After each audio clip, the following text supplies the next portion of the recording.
Ladies and gentlemen, welcome to the Breaking Brews Podcast, a podcast focused on the business side of beer and what's driving today's thriving craft beer industry. Whether you're one of the thousands of people making craft beer what it is today, or just love great beer and want to know more about it, this show is here to cover everything from sales, marketing, branding, culture, and much, much more. The Breaking Brews Podcast delivers real-life scenarios and experiences from industry professionals that will help your beer knowledge evolve. To tap into more great beer content, visit breakingbrews.com today. And now, the moment you've been waiting for. Let's get this session started.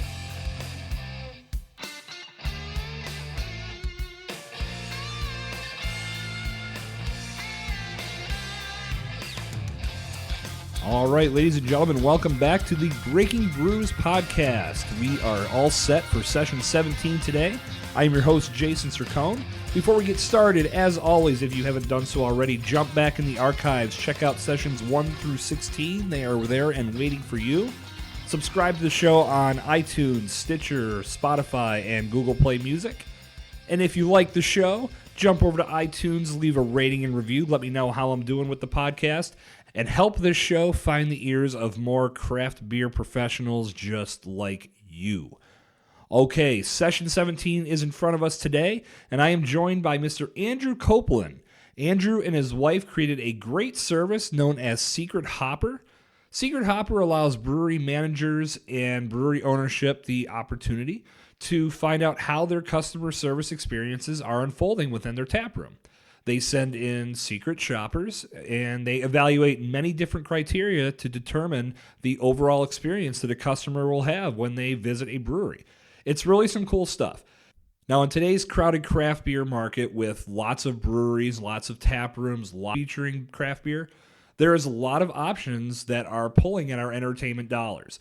So in order to captivate a person and bring them back to your tap room or bring them back to your destination more than once, you have to cultivate the ultimate experience. And there are a lot of ways to do that. The idea at the end of the day is that you deliver an experience that's so memorable that even though they're going to go check out what other folks are doing, they know they can come back to your establishment time and time again, always be treated well, always feel at home, and always want to tell other people to do the same. So cultivating a good experience is really the meat and potatoes of what we want to talk about today on the show. The Secret Hopper platform has really given a lot of breweries some tremendous ideas on how they can grow their businesses, how they can sustain that high level of customer service within their tap rooms. And it's great to hear how fast they've grown in just a short period of time. So Andrew and I are going to dive into all of that today. And you're going to learn a lot about cultivating the ultimate taproom experience. We also talked about this with the crew from Levity Brewing back on session 8, and I'm more than happy to delve into this subject more than once. I think we'll be covering this many times here on the show because it is extremely important, like I said, in today's crowded entertainment market with lots of choices and lots of places for folks to visit. Giving an experience is going to bring people back is number one and should be at the top of your priority list. So let's do this. It's time for session 17 of the Breaking Brews Podcast with Mr. Andrew Coplon of Secret Hopper. All right, ladies and gentlemen, welcome back to the Breaking Brews Podcast. As always, I am your host, Jason Cercone, and today I am joined via Skype by Mr. Andrew Coplon, who is the co-founder of Secret Hopper. Andrew, what's up, my man? I'm very glad to be here with you, Jason, live. I know we've chatted a couple times through email and Facebook, so it's glad to actually see you face-to-face. Absolutely. Computer face to computer face, as exactly. The case may be. I can almost reach out and touch you. Yep. So as we all know, as we go from brewery to brewery and beer to beer, customer experience is vital. And with the amount of breweries that are hitting the market today, there is a lot of competition for our entertainment buck. I know, speaking from personal experience, a lot of what I look at when I visit a venue is the overall experience that I'm going to get. And is there enough that's going to make me come back a second, third, fourth time and beyond? And what Andrew and his wife have created is a really cool program that helps breweries improve all of the aspects of their customer service experience. And we're going to dive deep into everything that they do with Secret Hopper. But before we go that direction, Andrew, let's talk a little bit about you. Tell us about yourself, what got you into craft beer, and what are you enjoying most about working in this industry? Well, I'm from Norfolk, Virginia, born and raised. I live here with my wife. We have 3 dogs that are trying to stay quiet right now. And I think what got me into craft beer was probably, obviously, homebrewing. I think we were all homebrewers at some point.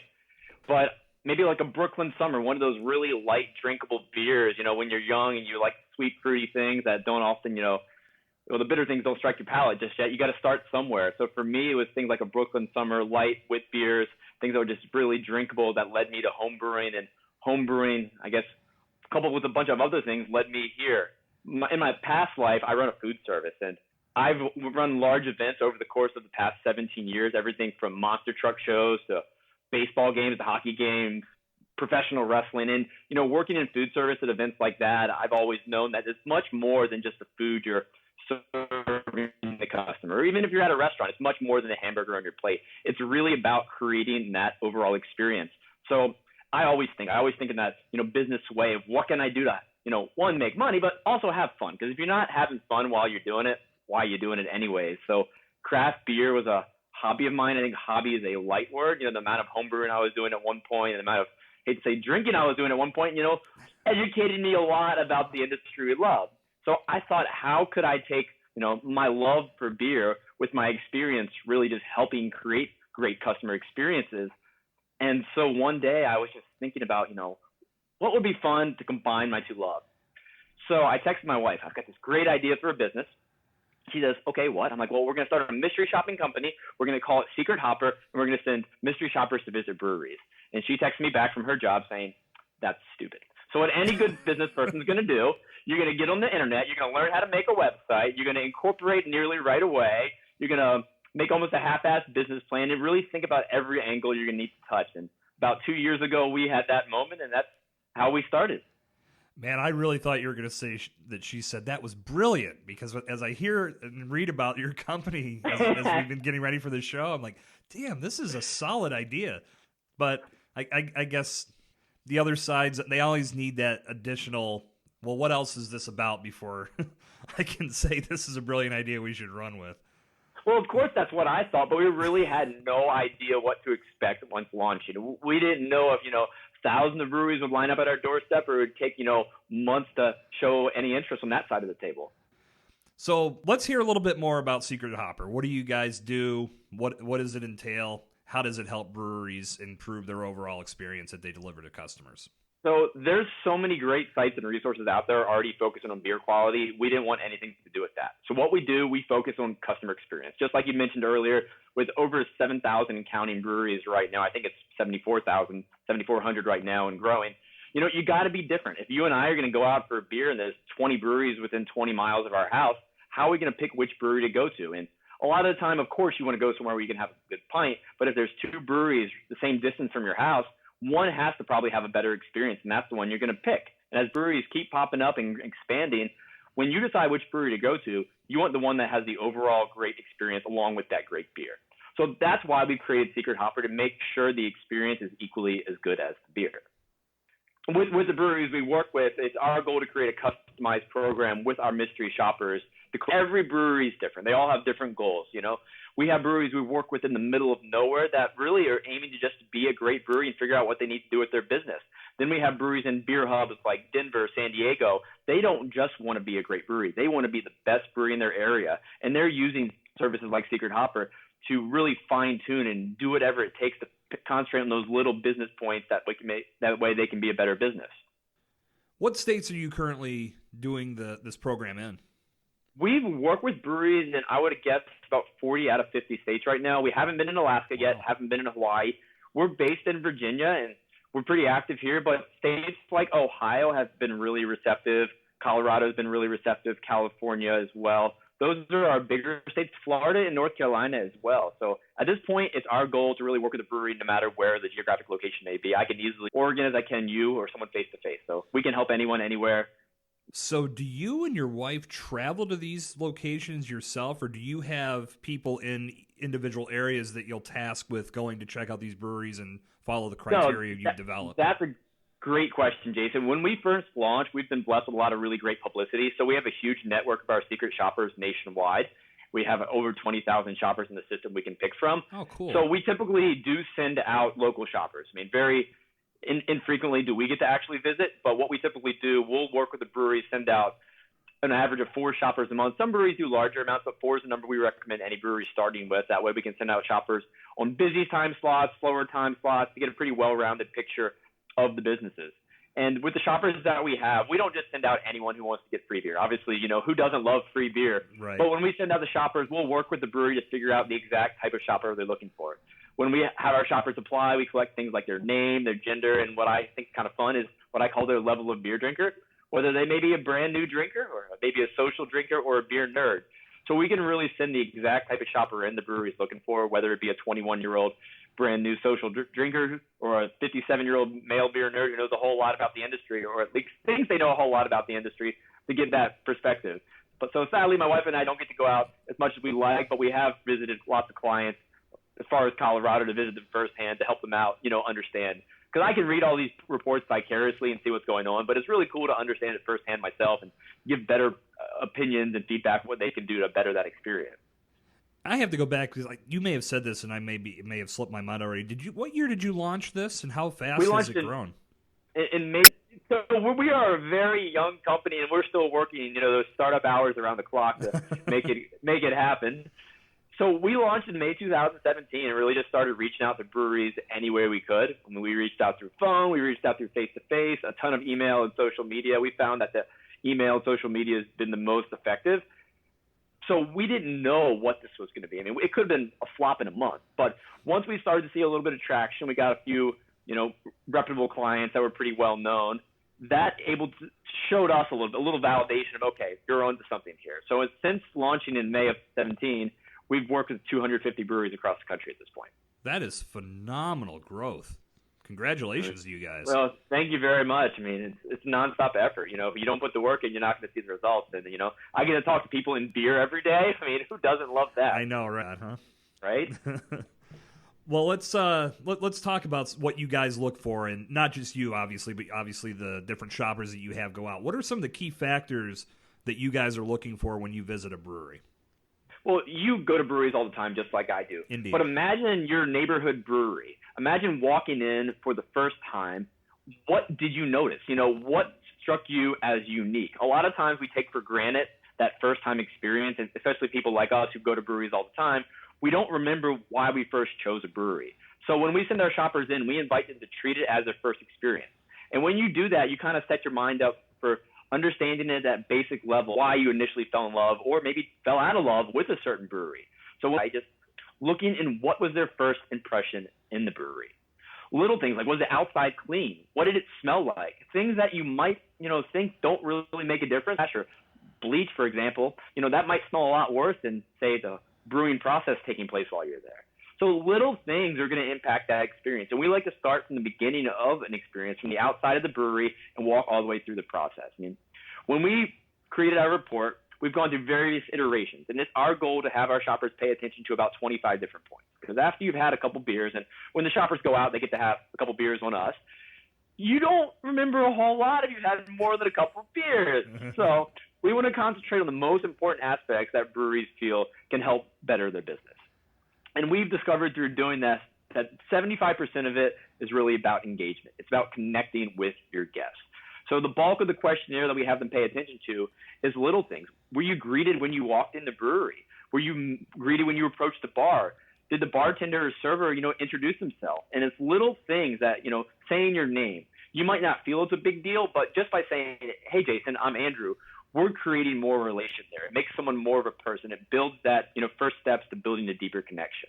So we like to start with the general interactions between the staff and the guests. Because the more you can do, a more a brewery owner can do and have their staff do to build that connection, the more likely I'm going to return to that brewery. And so it fascinates me just the effect not building a connection can have. Like, for example, we did this really cool study. So if you go to a brewery for the first time and you receive low engagement, as in, the staff kind of blows you off, doesn't offer any recommendations, even if the beer is the best in the world, you're only going to be 37% likely to return to that brewery just because you didn't have a good time based on your interaction with the staff.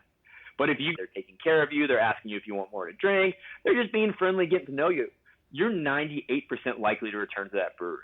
So it's just a huge difference of low engagement versus high engagement. Everything we aim to help these breweries observe around is really based on that level of engagement.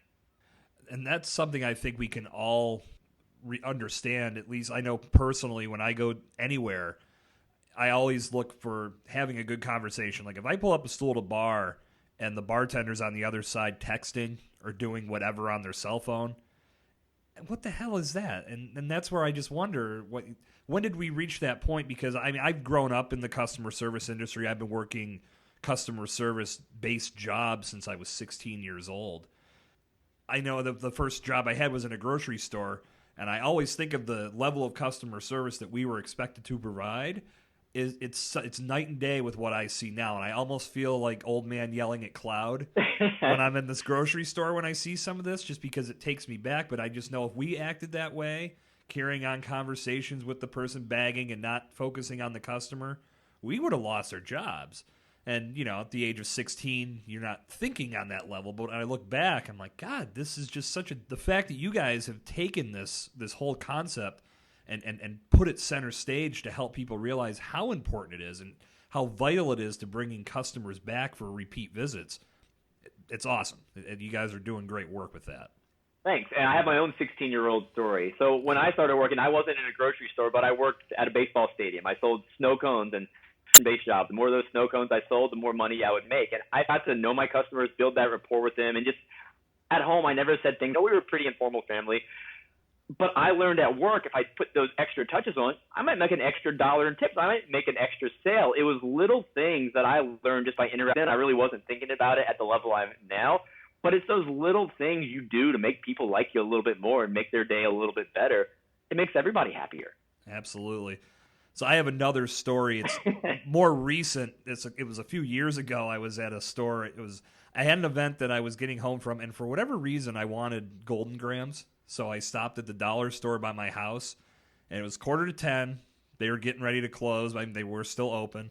And I went in. I got my cereal. I walked up to the counter. The cashier didn't look at me, didn't say a word, grabbed the box, rang it out, put it in a bag, didn't even say what my total was. I had to read it on the screen. I put my card in. I paid. I got out of there without her saying one word to me. And I'm like, what wow. kind of word? Hello when I walked up, because it seems like that's what you do as a human being. When you see another person, you greet them and say, hi, what's up? She didn't do any of that. And again, I was like, okay, it's 9:45, Thursday night, dollar store. Let's not look for like the peak of customer experience right now. But at the same time, like a cordial human being in that case. That's just one of those stories I love. If you're going to be at work, you might as well have a good time doing that. And that's one of the things you had mentioned, whether you're working at a dollar store, grocery store, baseball stadium, you're all in some type of service industry. So that's why it's so important. They all go hand in hand. I mean, whether you're at a brewery or you're at Outback Steakhouse, it really doesn't matter, because you have to run a good business and you have to interact with your customers on a high level. You have to, put out that extra touches. That's why they're going to remember you. So it's our goal really as Secret Hopper to help the businesses do that. And I know a lot of brewery owners, they come from other industries. They might not have come from customer service like you and I. They might have been plumbers. They might have been chemists. So they might not always have the experience in what we step in, and they may be doing a great job, but there are little touches that you can go past. And people without the background in the customer service industry, might think they're doing a great job. They might be super excited, and they are. They're probably doing a fantastic job. But they could take their business to the next level, not only in the level of customer service, but at the end of the day, better customer service is going to mean higher sales. Guests are going to come back quicker. People are going to have a better time. They're going to share the word. And their staff's going to make more money. If you worked at a brewery and you realize that your level of customer service is getting better, you're talking to guests more, you're not the guy who's just behind the bar on his phone, people are going to want to come hang out with you at that place. So you're going to see more traffic. More traffic means more money, and you're going to get more tips too. So it really benefits everybody. That's how I like when I look at programs like the Cicerone that are teaching people, even at the lowest level of that program, teaching people how to talk in an informative and knowledgeable way about beer. And it's leading to that engagement that keeps people in the seats longer. It gets them spending more money. It's giving them more of an opportunity to make more in tips because that bill keeps going up because the customers genuinely enjoy being there. And I've never fully grasped it. I'm sympathetic to it in the respect that I never actually waited tables, but working in the service industry enough, I felt like there's a connection to know enough that if you treat people well and if you give them a good experience, they're going to want to come back. And when you're working on tips, the longer you can keep them there and the more engaged you can keep them, the better it is for you at the end of the night. 100%. And we actually did a study on tipping. We found that when the guests have that high engagement with the guest, that guest is going to tip 15% more. 15% more. Why not? Just by saying that, hey, I'm Andrew, what can I get you to drink, and building a little rapport with that customer, you might as well do it if you're going to be there anyways. Let me ask you this question because I haven't experienced this too much, but I'd like to get your opinion on it. I was out one night and I was with my girlfriend and we were eating dinner and the waitress, she was so engaging. It was almost to the point where we didn't want to start a topic about or get into a conversation because she was constantly just coming to the table. Is there a level of overkill? There most definitely is. Okay. I know exactly what you're talking about. There's sometimes you want to be at the bar, you want to be on your computer, you want to be on a date, you don't want to talk to the staff. So I feel in that situation, they need to play off of you. They need to see, the level of engagement you're asking for. Because if you have your computer up or you're with your wife, you have an engagement ring in your pocket, who knows what's going on there, you don't want to have that staff member hovering over you. Right. They need to find that happy medium. And that really goes with experience being a server, being a bartender, learning how to read your guests. So if you can read a guest correctly, you're going to know to, hey, step away a little bit in a situation like that. But you're going to know if you see someone confused walk into a brewery and not knowing what certain styles are, that's when you step in and educate. So that's definitely part of being a great server. Yeah, I feel bad even bringing that up because she was so nice, and we were talking with her a lot. She was a very easy girl to get along with. So I think that's what played into it. But as the night slowed and we were still hanging out, I think she had less work to do. And so she just kept coming over. So we never had an empty glass, I'll say that. So there was. Well, I'm glad you made a new friend, too. Yeah, right. Well, let's steer it back to some of the results you guys have gotten with Secret Hoppers. So how have brewery owners been able to utilize the data you've compiled to improve their practices? No, that's a great one.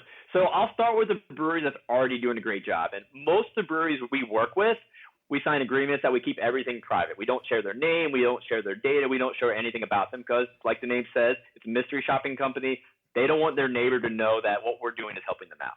But let's say Flying Dog Egg, for example. They're out of Maryland, one of the biggest breweries, their Brewers Association Top 50. They were one of our first clients, and what we found through those guys was they don't want you to come to Flying Dog's tap room and say, okay, well, I had a good time. The staff was okay. The beer was pretty good. It was nice. I had a really good time. They want you to leave and being like, damn, that was one of the best brewery experiences I've ever had. So there's some breweries like that, some of the industry leaders who want to take that. They already know they're doing a great job, but they want to find those little ways that they can even make it better. So for a brewery like that, it's not leaving saying, okay, that was great. Just want to maximize it completely. Now, that's one level. Then we have brand new breweries who are just opening up. They're reaching out to us, and they might not know what they're doing. They might not have that customer experience from the get-go and work out the quirks once they've begun. Because if they let months go by, their staff just keeps doing things a certain way that might not be the best way. It might be just fine, but it might not be the way they could be maximizing the business. They want to see our data and just what we collect from them and see ways to improve. Like I mentioned earlier, you might think that all the staff at a brewery is giving recommendations, but a lot of times it's taken for granted when you walk into a brewery, well, of course you're going to order a beer, but a little direction to educate can go a long way. And for these new breweries, telling someone about that brewery, why did you open this brewery up? What's your story? Tell me about your beers. Why do you do what you do? If you can do that as a new brewery and educate your guests from the get-go, they're going to want to come back because they feel that initial connection. So we've had the industry leaders. We've had those, brand new breweries that want to stand out. We've had breweries that feel they have an issue, breweries that feel their taste room, something is going wrong. For example, We worked with a brewery in California. The owner's an absent owner. He's not actively at the brewery, and he thought his tasting room manager just wasn't doing a good job. So he didn't tell his tasting room manager until after the first round of results. So he wanted to see how the level of engagement was and how people perceived his brewery. And he really wasn't happy with what we found because it was very low engagement. The staff was kind of doing their own thing. They were on phones, and he had us actually monitor whether you saw a staff member on their phone. He had us monitor whether guests or the staff put up chairs in the brewery before, it was time to close. And these were things that were taking place. And if you're there, the staff's on their phones, they're putting the chairs up before last call, that doesn't make you really want to hang out or come back. So he had us come in for that reason because he knew there was an issue. Now, we've seen a really neat trend in other breweries that want to work for us. We've seen the multiple taproom business model growing quite a bit. There's a lot of breweries who will have a taproom in your cities, and they realize, a county away, there's a place that could use a brewery because there's not one. So they'll open a smaller, almost like rest neighborhood brew pub type atmosphere. So we've seen that model quite a bit in our clients. So we've worked with breweries across Ohio, Florida, North Carolina that are expanding. And as they grow, they want to see the same quality across all their locations. So they use our engagement data that we collect for them to make sure that's the way it should be. So if you go to Jason's Brewery in Asheville, North Carolina, and you go to Jason's Brewery, say in Raleigh, North Carolina, you want a ballpark, similar experience. Obviously there'll be differences because it's a unique location, but you want that same level of high customer service that you come to expect from the brand you've already known. So those are some of the kind of breweries we're working with right now and just finding those unique ways to help them out. All right, Pittsburgh. Now, I know how going through tunnels and crossing bridges can be a real blight on your day. I've heard it 1,000 times. If you're in the north, you don't want to come south. And if you're in the south, yada, yada, yada. But today, I've got some solid reasons for you to head to Charleroi, no matter what part of Pittsburgh you find yourself in. It's because of 4 Points Brewing. 4 Points hit the scene in 2018 and has been brewing some innovative, tasty beverages for you to enjoy ever since. Into the hazy IPAs? 4 Points game is on point, and they have everything you desire. Plus, a superb food menu means if you head home without a full belly, you absolutely did your visit wrong. Hop over to 4pointsbrewing.com to get the full scoop on what's happening down in Charleroi, and check out the beautiful images of their beers and foods on Instagram at 4 Points Brewing. So what are some of the biggest success stories or turnarounds that have been reported to you guys after the program was implemented? So there are a lot of little things I like to focus on. And these little things add up to a big picture. Because you could say, hey, my name's Jason to every guest that walks in the bar, but after that part of the experience, you could just disappear. It's about, beginning with that initial interaction and keeping it going through. So some of the breweries we like to work with will offer monthly rewards for the staff member that has the highest score in our reports. And we have a scoring system where we weight everything essentially at the same level because we believe it, like I said, it all adds up to a big picture. So at the end of the day, if you're scoring a 50 out of 100, obviously your engagement probably needs a little work. But if you're scoring a 95, you're doing a good job. So we've seen breweries take it from a 50 where they're having little or no engagement and get it set near 90 mark, which we consider nearly world class. So if they can get on their staff with the things like introducing themselves, and I have a lot of breweries who are really adamant about, okay, we need to make sure all staff introducing themselves these days. And they can offer recommendations, educate about the brewery. And if they can track it through our scoring system, they're going to see which staff members are putting the effort in to build that connection. Another really cool thing that we track breweries on is what I call, it's their to-go beer sales, whether or not, they're offering beer to go. So how many times have you been to a brewery, Jason, the bartender, server, whatever it may be, when you're leaving says, hey, Jason, you want to take a growler with you? You want to take a can, a bottle, any of this? How often does that happen? Not very much. So we found the same thing. It happens literally less than 10% of the time. So it's really infrequently happening. So a lot of breweries, we help maximize that. Because if you can get a guest to take a growler, crowler, whatever it may be, home with them, you're going to share it with your friend. You're going to talk to people about it. You're going to take that beer outside of those breweries' four walls. So we've seen that when a brewery doesn't ask that question, hey, do you want your beer to go? Only 9% of the time does the guest make the purchase. 9% of the time. So if they do ask the question, that jumps to nearly 50% of the time. Wow. Merely by saying, hey, Jason, you want some beer to take home with you? Simple things like that. So a lot of breweries have done monthly contest rewards for the staff member who can encourage the most to go beer sales. As mentioned, every brewery really has a unique goal, and it's our goal to find out what that is and find the best ways to improve upon it.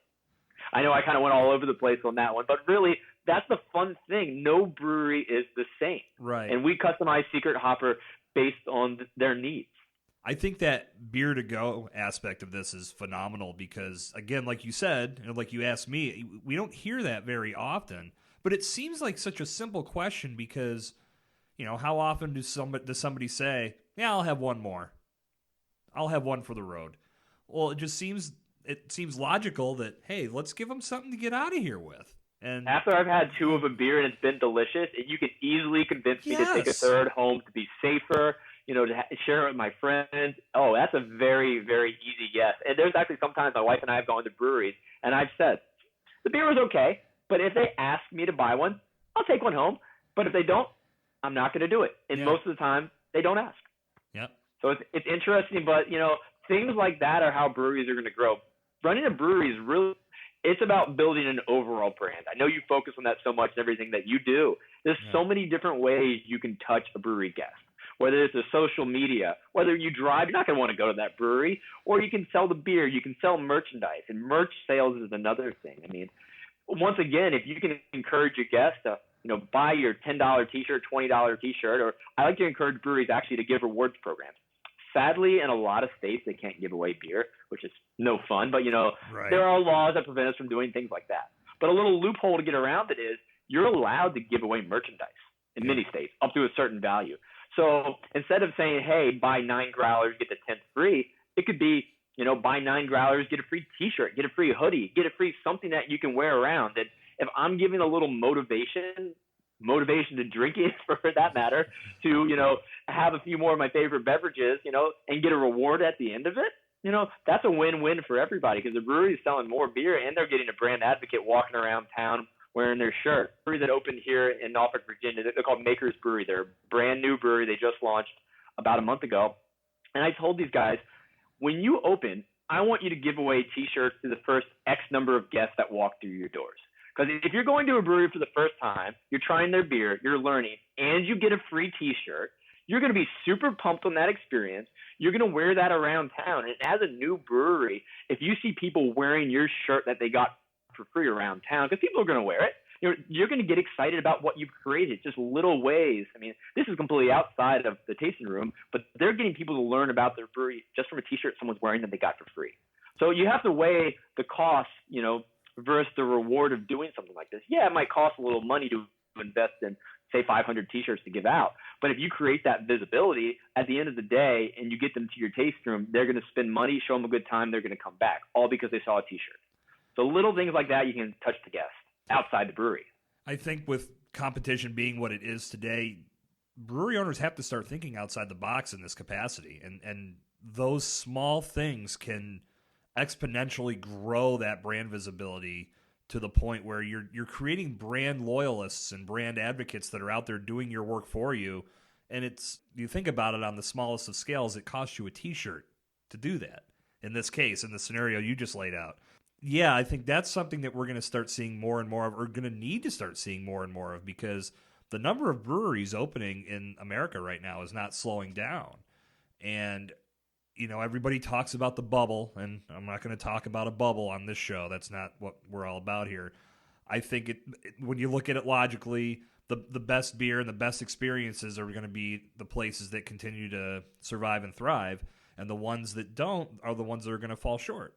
So hopefully, as people hear this podcast, they're going to realize the importance of thinking outside the box, implementing programs like you're doing with Secret Hopper to give a whole well-rounded experience, but also from a brand visibility standpoint, factoring in giving away T-shirts or doing everything that they can within the law to make their brand as powerful as possible. So that's huge. Yeah, I completely agree with you. And when I speak with breweries, I tell them to try everything at least once. Worst case, you have a promotion, it's a complete flop. Best case, it works out. You got something new you can keep doing over and over again. Be weird, be unique. Unless you're standing out and trying to test the boundaries, whether on beer or that customer experience, you could get sucked in and new breweries could come. They could do it better than you. And, that's not what we want to see happen. We want to see every brewery survive. And right. I think they can do that by creating a unique experience that's going to be different from the next guy. Right. So from a personal standpoint, from you and your wife, this could be something that you were doing for your company or just in general, what was the best customer service experience that you guys ever had? You don't have to name the brewery specifically, but what was the experience like and what made it so special? You know what? There's a specific brewery. I'm not going to call them out, but they're one of my favorite breweries. I travel a lot doing this, and this is a brewery I've actually visited before. They're in Missouri. So there, you're not just getting a beer. You're going to find out about that person. You're going to find out that the bartender also plays in a band that travels 6 months out of the year. They're going to teach you about everything they put in front of you. They're going to offer you snacks. Pretzel the chef's making up today, and they're going to recommend things. And for me, this brewery that I visited in Missouri, has a special place in my mind because when I went there, I knew they had good beer. And now we're in this industry making bad beer. So you got to make good beer. So I went there. I built that connection. I enjoyed the food. I enjoyed the conversation. I enjoyed the menu. They encouraged me a T-shirt. And the people around you also make up that experience too. Really cramped up next to you, well, it might be a little too close. But if you have the perfect spacing between your guests and you have guests who are there for the same reasons as you because they love what the industry is, they like your experience is better as well. So it's not just the staff. So this place in Missouri was doing a great job with all of it. And the real kicker was I went back a year later and they recognized me. They're like, oh, you're that guy from Virginia who drove through, last year. They knew the time I was there, and they just had that memory of me. And I can only imagine, how hard it is to do that. I mean, working in customer service myself, you try to remember everyone, but at the end of the day, it's tough. But when you go back into a brewery that you haven't seen for a year, they're doing something right, and they're creating that experience that's just not a good experience. Because if I didn't have that first initial good experience, there's a whole lot of breweries in the Missouri area I've gone to. But I specifically went back there because I wanted to see if they could replicate it. And they did. They went above and beyond the second time as well. So for me, just that overall connection, that's what makes it. So let's flip the coin. What was the worst experience that you've ever encountered? I mean, I think we've all had these bad experiences. You go to a brewery, it takes 5 minutes for them to come over to you. They serve the beer. It's not what you ordered. I mean, those are the experiences we hope to make better. Times you go and you don't really want to come back. There's a brewery here in my hometown. I went one time because it was a brand new brewery, and I love seeing new breweries because you want to know, why are they going to be different? This brewery had a really unique setup. They offered home brewers the opportunity to come in as well. So a lot of breweries, bring in home brewers to help, with once a month, contests where they brewed on a big scale, things like that. So this brewery that I came to, I sat at the bar with my wife. And we weren't approached for a while. We were in the sidebar, but it was really, small bar. They should have seen us. The bartender just focused on people that he knew. It took a while for us to get beers. So things like that are frustrating. And it's frustrating experiences like that realize craft beer can grow. I hate to say it's a negative experience because it's not. It's not the best experience you could possibly have, but it's these experiences where you don't receive ideal service that have the room for improvement. And improvement means more craft beer sold, helps our industry as a whole. So while a brewery might start off with us from a management standpoint, that's really just the starting point. We don't want to look at anything from a negative perspective. You're running a business. A brewery is running a business. You're there. You're doing something right. You're putting the time and effort in. You've already gotten this far. Let's just make it better. So for even the worst experience, there's always that positive look you have to take at it and say, okay, well, this is where we're starting. Let's get all the way to up here. So no negative experience is starting points. That's what they are. They're starting points. That's a great spin on it. Way to keep it positive, sir. I like that. Hey, man, I'm one of the most positive people you will meet. Unless you're having fun, keeping a positive attitude, then why are you doing it? So in all of the encounters that you've had with different bar owners and managers and servers, I mean, the way I'm seeing it now is I feel like education is a major part of our industry. Do you feel 100%. Do you feel like owners are starting to take more notice of that and then implementing it into their practices so they are delivering that experience, or do you feel like there's still a long ways to go in regards to hammering home the importance of education? Yes, yes, and yes. Education is one of the most vital aspects of our industry. And there's so many brewery owners right now that are business smart. They understand they can't just make good beer. They have to make sure they're doing all these other things we're talking about, like educating their guests. But there also is still a lot of room to grow. Because as I mentioned earlier, a lot of these guys running breweries, they might have been a plumber. They might have ran a landscaping company. Who knows what they did in their past life? So everybody's still learning. We're learning together. That's one of my favorite things about craft beer. you could talk about it with your friends, family, brewery owners, staff all the time because it's something we all love. And the more we educate each other, the more it's going to better the industry as a whole. So we still have a lot of room to grow, but I feel the Brewers Association is putting attention to it as well. There's definitely the need to focus on the business practices of it. There's a lot of breweries out there that are doing a great job, but if you're going to run a business, run the best damn business you can possibly run. Because you don't start a business just to half-ass it. You know, my wife and I with Secret Hopper, we wanted to take this to this maximum level. When we get there, we want to keep going. And any brewery owner who doesn't have goals to, you know, small breweries that just want to be the coolest neighborhood brew pub. And once you get there, you want to maintain that level. So we really believe in you need to monitor what's going on. You need to maximize that experience. Then you need to maintain that world-class environment. So really our goal is to take it from wherever you begin and just get it to that point you want to be and just maximize it and make your experience the best possible. Because if you're a business owner and your business is running smoother because your staff are doing a better job, it's going to make your life easier. And at the end of the day, it really benefits everyone by educating, engaging, and really just caring. I mean, when you run a business, you're going to be the most passionate person about what you're doing. So it's sometimes often hard to get your staff to be as passionate as you are, but that really should be the goal. Because if you can have an army of passionate staff who love what you're doing, you're going to have passionate guests who come back to your brewery more. It's really a trickle-down effect. Because if you have an owner who's just not there, doesn't care, staff's the same way, that brewery has a lot of improvement to make. But once you create that environment, that filled of enthusiasm, passion, just that positive energy, you've built something to be proud of. And the point you touch on there, Andrew, and if you go back in the archives to session 1 of the Breaking Brews podcast where I talked to Zach Morrow, who's one of the owners of Noblestein Brewing in Indiana, PA, one of the points that he brought up was in running your business, be self-aware of what you're good at and what you're not. And if you're not good at some of a certain aspect, don't feel like that's, you know, a point of shame. Just find somebody that you can work with that does specialize in that area and can help. And you can find that by outsourcing, or you can find it within your own 4 walls. You may have employees on your staff that specialize in certain things, but you need to get to know them to find out how it can help your business. But I think trying to fake it is just going to lead to more loss continues to move forward. No, I agree. Brewery owners need to already have the knowledge. They need to educate themselves in the knowledge of whatever aspect that may be, or find someone who can help them with it. Just like any business, you need to surround yourself with people who understand they can make your business better. And this is not a knock, but I think a lot of home brewers get told that their liquid is fantastic and they should open a brewery, and they say, yeah, we absolutely should. And then they do it, but they're not looking at all aspects of the business. Yeah, they might be making good liquid, but they don't have the business acumen that allows them to properly grow things, and even, you know, getting out of the gates in a strong way. They could be lacking if they're not focusing on all areas of that business when they decide to open their doors. And that's very true. That's something we are seeing with some brewery owners. We're working with tons of great breweries out there right now, and it's a pleasure to work with all of them because I get to vicariously experience all these breweries coast to coast, which is fantastic. But there are a lot of brewery owners that we believe, I like to refer to as, they're satisfied with being satisfactory. They come from that past career. They're making really good money being a brewer, but they don't realize that they could be running their business even better. And these little things they focus on today can make their tomorrow just smoother and better and make their whole business model even that, you know, more even stronger. Well, people listening to this podcast, hopefully they're understanding that that's your message here, and this is what you guys do, and focusing in on that customer experience and the customer engagement.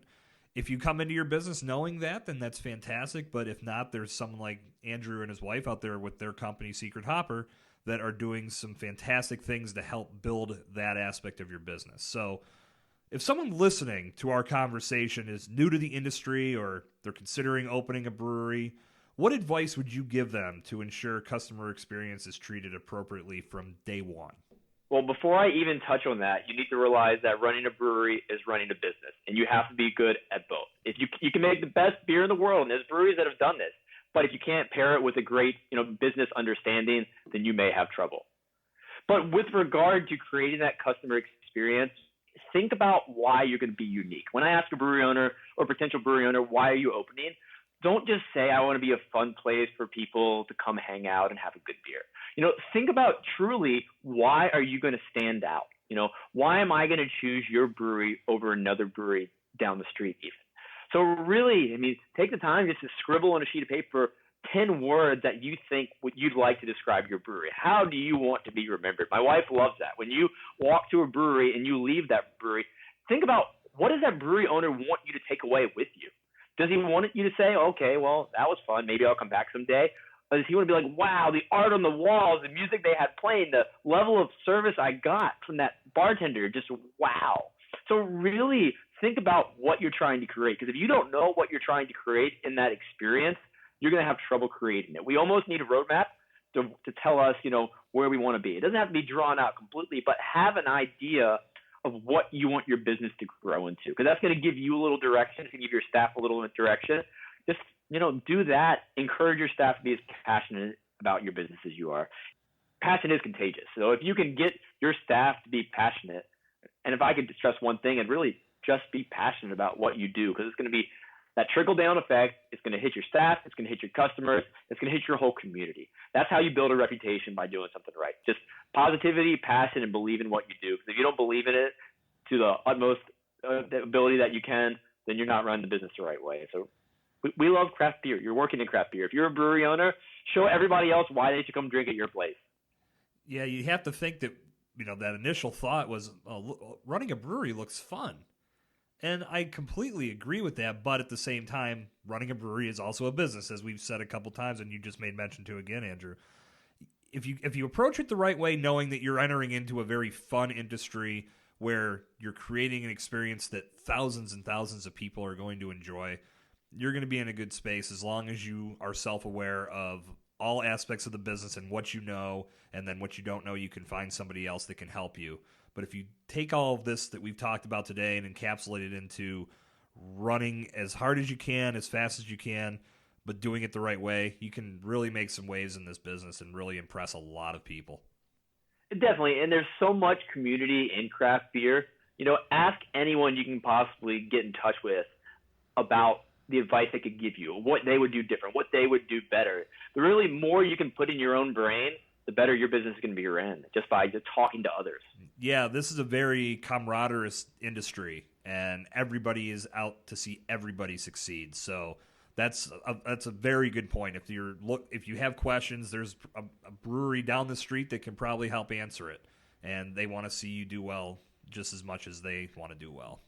But even with that camaraderie, at the end of the day, Jason, if you and I own a brewery around the corner from each other, I hope everybody comes to my brewery first. No offense to your brewery, I'm sure. It's fantastic. Yeah, and that's the thing. I if we were in that scenario, I don't think we'd be talking shit on one another. I think we would be looking at, I've always looked at the aspect of having a little pocket of breweries and segments of the world as it makes that area a destination, where people are going to come out on a Saturday and they're going to stop at each brewery and they're going to check out what everybody has to offer. So it gives incentive to travel a little farther outside of a person's comfort zone, because there's multiple places that they can check out. I think in that respect, yes, we are competitive, but at the same time, we're not going to sit there when somebody comes in going, well, why the hell are you going to Andrew's brewery? That place sucks. You don't see much of that, because there's enough good out there for everybody. And talking in a positive way just helps the whole industry. And what you kind of touched on just now, breweries forming pockets in certain areas, you're creating a destination. Right. One brewery can create a destination. 3 breweries within, a half-mile radius you can just walk to and from. You're creating a greater destination for drinkers, and that's awesome as well. I'll tell you what, Andrew, this has been some great stuff. You and your wife and your entire network with Secret Hopper, you're doing the Lord's work, and we enjoy it, sir. We greatly enjoy it. I think anybody that is looking for a good experience when they go out to breweries can 100% thank you guys for everything that you do to make the places that you've worked with a more well-rounded place. And we can only hope that more breweries follow suit and continue building that experience and that engagement in their business. And even if we don't work firsthand with, all 7,000 breweries, and we won't, of course, if we can just help push the industry a little bit more of a direction of creating that overall experience, just keep educating, keep engaging. If we can build awareness around the total goal of just being passionate about that, then we're happy with what we're doing. Fantastic. So if a brewery is listening to the show today and they're interested in utilizing Secret Hopper, where can they find you to learn more? They can easily go to secrethopper.com. That's SECRETHOPPER.com, or they can email me at andrew@secrethopper.com. We stay connected to the phone and computer way more than we really should be, but that's what running a business is about. So we'd love to hear from anyone and any brewery that's a shopper into, just to, show them what's going on, because I could talk when you see something firsthand about your brewery. It hits close to home a little bit more than just talking about certain things. So we'd love to offer that to anyone you ever have on Breaking Brews. So there you go, guys. If you've been on the show, or if you plan on coming on the show in the near future, you got a great offer from Andrew. Take advantage of it. And I think the mic did cut out when he was telling you guys about the website. So it's secrethopper.com, SECRETHOPPER.com. Andrew, thanks for taking some time today. Greatly appreciate your insight. Learned a lot of good things about what you guys do and overall how important customer experience and engagement is to the craft beer industry. So thanks again, my man. It's been a great time. I hope to grab a beer face-to-face next time I'm up your way. Yeah, if I'm not working like last time when you were in Pittsburgh, we'll make that happen for sure, my friend. Our paths will cross again. All right, Andrew, thanks again. Hey, talk to you soon. All right, cheers.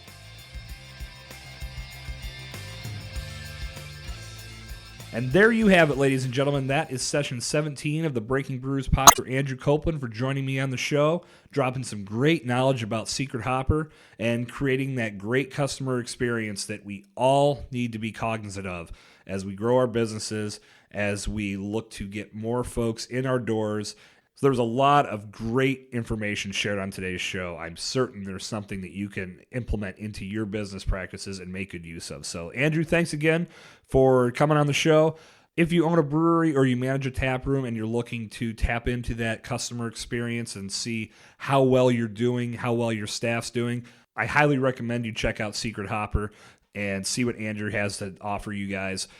And as we talked about during the show, I got to see a lot of the criteria they look at. There's definitely some aspects that I didn't think about when I was reading over what they evaluate. So you definitely want to check out what Secret Hopper has to offer. I'm sure it's going to be a nice jolt in the arm for your customer service building experiences within your tap room. So session 17 is in the history books. We're moving on to session 18 next week, and I'm going to be joined by Mr. Dennis Guy, who is the founder of First Sip Brew Box.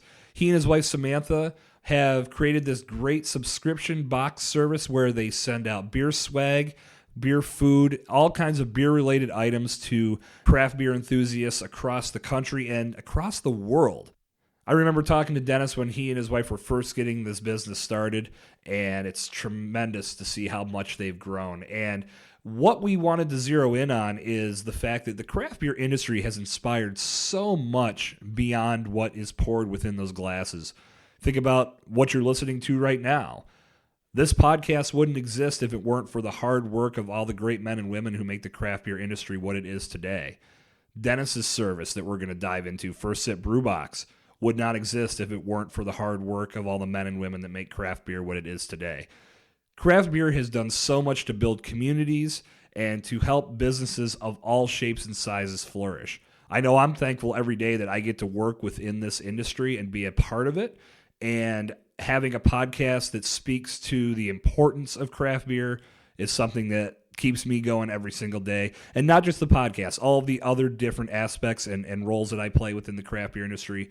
I know that I wouldn't have those if it weren't for what these guys are doing. But it's so cool to see passionate people come forward and build successful businesses based around this great liquid that we all love. So Dennis and I are going to talk about what he's doing with First Sip Brew Box, how that has spawned off onto some other great directions for his business. Things are really taking off for him, and it's a true inspiration to see how hard he's worked and what he's been able to build, and the sky is the limit for those guys. So an early congratulations to Sam and Dennis for what they've accomplished with First Sip Brew Box. And we're going to talk more about that during session 18 of the Breaking Brews podcast. So tune in next week for the show. Before then, you got a week's worth of time to go back in the archives and check out sessions 1 through 16 of the Breaking Brews podcast. Don't forget to subscribe to the show at Stitcher, iTunes, Google Play, and Spotify.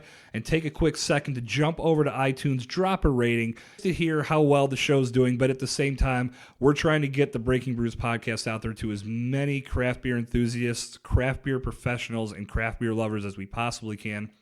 And taking a quick second to drop a review will help us do just that. So I thank us taking the time to drop a rating and review. Please take a minute. Let me know how I'm doing. Feedback is always welcome. I appreciate it in email, text form, social media form, whatever the case may be. Take those great words and put them onto iTunes as well. Greatly appreciated. That's my plug. I'm signing off. This is the Breaking Brews Podcast. I am Jason Cercone. We'll see you next week. This has been the Word of the Port.